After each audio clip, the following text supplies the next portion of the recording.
आंब्याचा सीझन सुरू झाला आहे आणि आंबा हे लहानांपासून मोठ्यांपर्यंत सगळ्यांच्याच आवडीचं फळ आहे. पण हे सीझनेबल फळं फक्त आपल्याला सीझनपुरतेच खायला मिळतात ना, ते सीझनपुरतेच मर्यादित असतात. तर हे फळं आपल्याला प्रत्येकाला वाटतं ना की हे सीझनेबल फळं आपल्याला वर्षभर खाता आले असते तर आज आपण अशीच एक रेसिपी बनवणार आहे जी की तुम्ही वर्षभर स्टोअर पण करू शकता आणि खाऊ पण शकता. तर चला मग सुरू करूया रेसिपीला. तर त्यासाठी मी इथं 2 आंबे घेतलेत. आंबे स्वच्छ धुवून घ्यायचे आणि त्याची सालं आपल्याला पूर्ण काढून घ्यायचेत. तर आपण ह्या आंब्यांपासून आंबा पोळी बनवणार आहे जे की तुम्ही वर्षभर स्टोअर पण करून ठेवू शकता आणि वर्षभर खाऊ शकता. तर आता ह्या आंब्याची आपल्याला व्यवस्थित सगळी सालं काढून घ्यायची आहेत. अजिबात साल त्याला राहून द्यायची नाही. मी आता सगळे आंब्यांची सालं काढून घेतलेत आणि आपल्याला ह्याचे बारीक बारीक तुकडे करून घ्यायचेत आणि हे आपल्याला मिक्सरमधून ह्याची बारीक पेस्ट करून घ्यायचं आहे. ह्याच्यामध्ये आपण पाण्याचा दुधाचा अजिबात वापर करणार नाही आहे पेस्ट बनवण्यासाठी. फक्त आंब्याचीच आपल्याला एकदम बारीक फाईन पेस्ट बनवून घ्यायची आहेत. त्याच्यामध्ये अजिबात आंब्याचे तुकडे वगैरे आपल्याला राहून द्यायचे नाही आहेत. एकदम बारीक अशी पेस्ट बनवून घ्यायची. तर मी इथे एक मोठं मिक्सरचं भांडं घेतले. आता त्याच्यामध्ये मी आंब्याच्या सगळ्या फोडी घालणार आहे आणि एकदम बारीक अशी पेस्ट बनवून घेणार आहे. हे बघा अशी, ह्याच्यामध्ये अजिबात तुकडे मी राहून दिलेले नाही आहेत.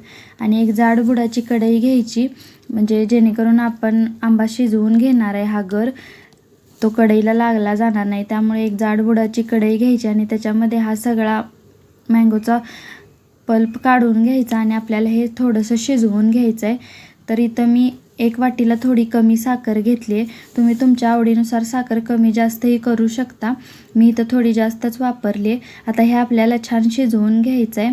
थोडंसं चिमूटभर मीठ टाकले मी. गोडाच्या पदार्थात थोडंसं चिमूटभर मीठ टाकले की त्याची टेस्ट अजूनच वाढते ना, त्यामुळे मी इथं थोडंसं चिमूटभर मीठ टाकले आणि हे छान शिजवून घ्यायचं आहे आपल्याला. त्याला छान अशी ग्लेज चमक आली पाहिजे.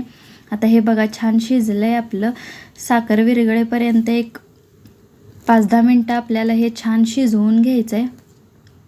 आणि आता हे शिजले आपलं. गॅस बंद करून घ्यायचा आणि इथं मी 2 ते 3 ताटं घेतले. त्याला छान तेल लावून घ्यायचं. तेल किंवा तूप काही वापरलं तरी चालेल, पण जास्त वापरायचं नाही, जास्त प्रमाणात लावायचं नाही, नाहीतर आपल्या आंबा पोळीला खवट असा वास येऊ शकतो आणि अशी जास्त तेलकट पण लागू शकते. त्यामुळं थोडंसं कमीच तेल वापरायचं आणि ह्याच्यामध्ये आपल्याला लागेल तेवढं सारण घालून घ्यायचं हे मँगोचं आणि छान आपल्याला पसरवून घ्यायचं आहे. जास्त पातळ पण करायचं नाही आणि जास्त जाड पण करायचं नाही. हे बघा मी दाखवते त्याप्रमाणे आपल्याला असं छान पसरवून घ्यायचं आहे. थोडंसं नाही पसरता आलं तर तुम्ही पळीच्या साह्याने असं हे पसरून पण घेऊ शकता. पण आपल्याला ही आंबा पोळी जास्त पातळ पण करायची नाही आहे आणि जास्त जाड पण करायची नाही आहे. कारण पातळ केल्यामुळं काय होतं, मग ताटाला आपण जी आंबा पोळी बनवली ती ताटाला चिटकून राहते आणि काढताना थोडासा प्रॉब्लेम येतो. त्यामुळे जास्त पातळ करायची नाही, जास्त जाड करायची नाही. आता हे बघा मी सगळं ताटाला लावून घेतले आणि आपल्याला हे छान उन्हात वाळवून घ्यायचं आहे 2 ते 3 दिवस. तर मी थोडंसं उशिरा बनवल्यामुळे मी 1 दिवस पूर्ण हवेतच वाळवलं होतं फॅनच्या खाली आणि दुसरा दिवस पूर्ण उन्हामध्ये वाळवून तिसऱ्या दिवशी हे बघा आपली आंबा पोळी तयार झाली आहे. मी तुम्हाला काढून दाखवते. बघा किती सहजपणे आपली आंबा पोळी निघून येते. तर असंच आपल्याला एक 2 ते 3 दिवस छान उन्हात, कडकडीत उन्हात वाळवलं ना, हे छान आंबा पोळी सेट पण होते आणि छान निघते पण. त्यामुळे पूर्ण कडकडीत उन्हात छान वाळवून घ्यायचं. जर ऊन नसेलच तुम्ही तर फॅनच्या खाली 2 ते 3 दिवस वाळवून घेऊ शकता. तर बघा तयार झाली आपला आंबा पोळी. मी तुम्हाला दुसऱ्या ताटातली पण काढून दाखवते. बघा किती सहजपणे निघते. तर आता हे आंबा पोळीचे आपल्याला छोटे छोटे काप करून छान रोल बनवून घ्यायचा आहे. तुम्हाला ज्या आकारात आवडते त्या आकारात तुम्ही बनवून घेऊ शकता. असे उभे उभे काप करून छान असे रोल त्याचे बनवून घ्यायचे आणि ही आंबा पोळी तुम्ही वर्षभरही खाऊ शकता.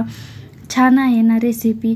आंबा हा फक्त सीझनपुरताच मर्यादित नाही तर पूर्ण वर्षभरही आपण ही रेसिपी बनवून खाऊ शकतो आणि लहान मुलांनाही खूप आवडेल अशी ही रेसिपी आहे. खूप छान लागते. एकदा नक्की ट्राय करून बघा आणि रेसिपी आवडली तर कमेंटमध्ये नक्की सांगा. तुम्हाला जर माझ्या या सिंपल, टेस्टी आणि झटपट होणाऱ्या रेसिपी आवडत असतील तर आपल्या चॅनेलला नक्की सबस्क्राईब करा. Thank you for watching.